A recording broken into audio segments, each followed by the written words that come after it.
సిద్ధంగా లేకపోతే అయ్యా ఎవరికైనా అసెంబ్లీలో మాట్లాడండి. లేకపోతే భార్య పిల్లల్ని చంపుకుంటా ఓట్లేకపోతే అని అడిగిన వాళ్ళు ఇక్కడ అవసరం లేదు.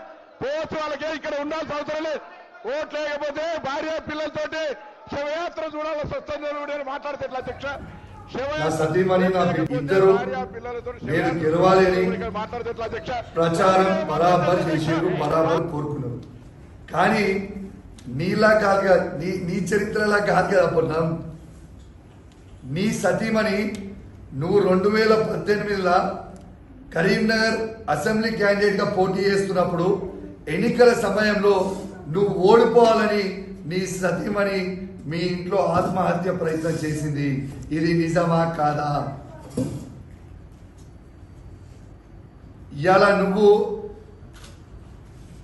నా మీద అనే కంటే ముందు ఒక